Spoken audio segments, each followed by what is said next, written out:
Oh, I had a food baby. Fuck, I guess I can't live in Japan now.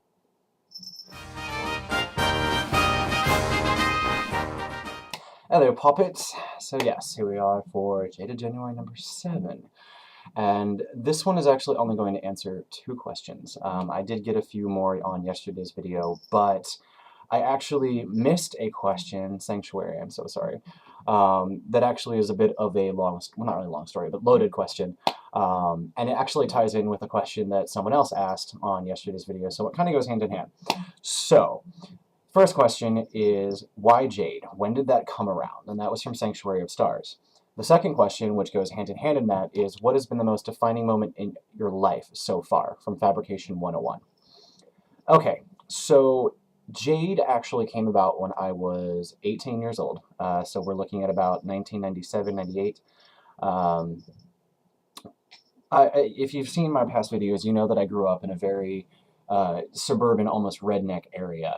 And I was very reclusive. I was very quiet. I was, out with my friends, and I was relatively extroverted with my friends. But when I graduated high school, I kind of flew out of the closet with a trail of sparkling flames flying behind me. And I started clubbing in DC. I started discovering that people actually thought I was pretty and that I was awesome. And um, so I was dealing with this whole new world after coming out of a world that didn't want me, and a world that said everything that I was terrible. So I had a lot of issues. I had a lot of depression, and I dove into the gay world like head first. And I ended up having a lot of issues with my own personal identity, and I hated a lot of things about myself at that point in my life. So Jade actually came about when I was 19, and I just was sitting. I remember the day, and this is the answer to your question, Fabrication. I was working. This was about 3 to 6 months after my suicide attempt when I was 19. I had gone under house arrest. I'd stopped going to the clubs. I'd basically quit drugs by going into detox at my parents' house. I'd done a lot of fucked up shit. But I had gotten this job at an outlet center working in the office, and I was stuffing envelopes to go out as messages to all of the stores, and it was utterly boring, it was monotonous, and it was this horribly bland and just clinical looking office. Um, and I realized I'm 19 years old, and there's so much more out there, and here I was seeking my own self-destruction in DC. Basically not out of my comfort zone. There was so much that I wanted to do, but I was so afraid. I'd had all these big plans of like moving away, and like, college failed. I dropped out of college, and here I was back where I started, and it was this whole thing of like, Vinny does not want to do anything because he's afraid. He's a coward. He's, just a weakling. And so I wanted to kind of start over. I wanted a chance to rebuild my own identity from scratch, like a clean slate type of thing. I remember the day well. I was working in that outlet office, and there was a janitor, and I can't remember what her name. I'll just call her Hetty. Um, but she was probably in her mid 50s, and she's just one of those sassy old black ladies that just tells it how it is. I remember I was out smoking, and she came up, and she was just talking to me, and she asked me, she's like, "What's wrong?" And I'm like, I told her, I'm like, "I'm miserable. I hate where I am. I hate my life right now. And I just want to get up and go somewhere so bad." And she just looked at me, and she's like, "Honey, what's stopping you?" And of course, I came up with a plethora of excuses, finances, my family, blah, blah, blah, blah, blah, it's not responsible. And she just looked at me, and she said, "Honey, I'm 50 years old, and I should have got up and got the fuck out of this place about 20 years ago. For me, it's too late. I got a family, I got a husband, I can't get up and go. But you're 19, you just get up and go wherever the fuck you want. And god damn anyone who tells you otherwise." And I remember sitting there, and just, it hit me. It was just, she's right. I mean, I'd been letting my parents keep me back by them saying they didn't want me to move away, then, thinking that I couldn't do it. Because they didn't. They didn't think that I could handle moving far away because I was mentally unstable at that time, which honestly, after I committed suicide the first time, or attempted suicide, whoops, it was kind of like one of those things where you don't ever really want to do it again, per se. If you go that route, you don't want to do it again, or at least, I realize I'm trying to get my life in order. So I was actually the most stable I'd been in my life in a long time at that point. But I digress.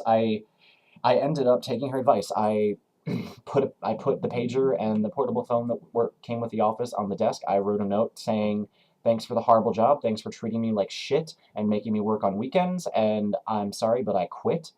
I've given her the phone. Ruth, that was her name. Her name was Ruth. I've given Ruth the phone and all that fun stuff and told her where I'm going, but I'm done. My parents were actually out of town that weekend, so it was perfect.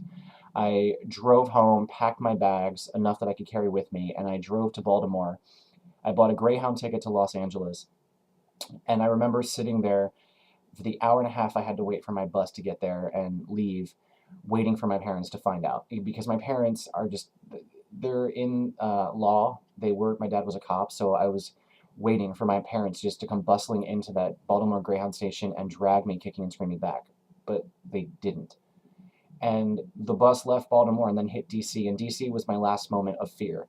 I sat in DC for 2 hours before the next bus left, and then when that bus pulled out of DC, I realized I was free.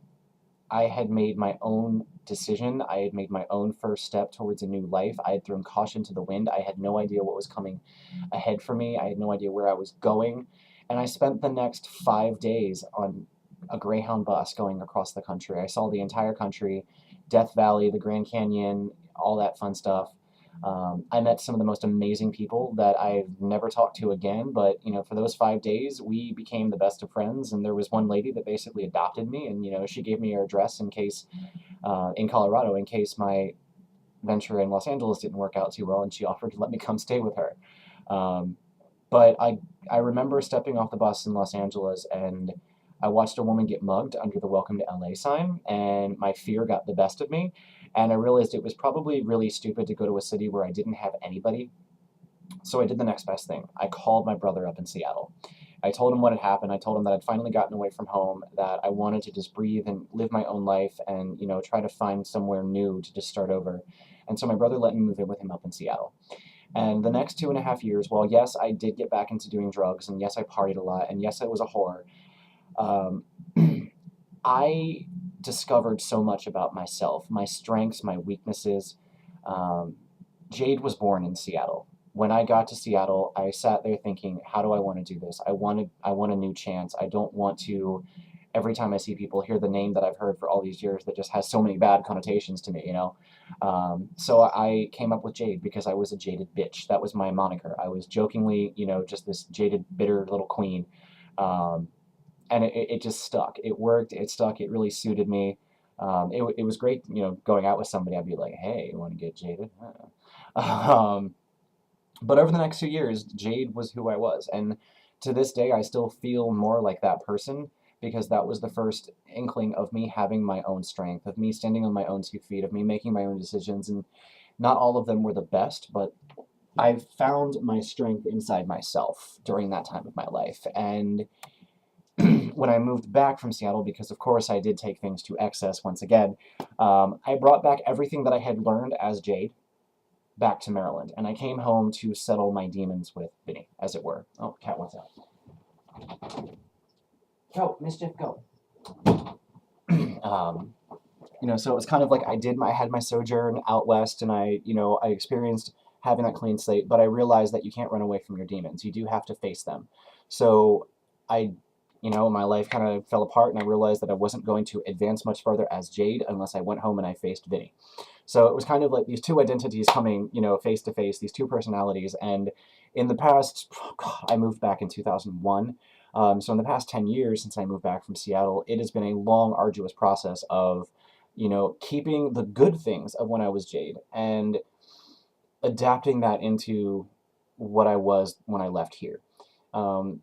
To this day, personal preference, I prefer Jade. If I had been smart when I moved down to Virginia and I had realized that my friends in Maryland really weren't going to seek me out and come down to visit me at all, I would have just introduced myself as Jade and made everyone know, call me that. But unfortunately, I thought since I was only an hour away from all my friends who know me as Vinny, yeah.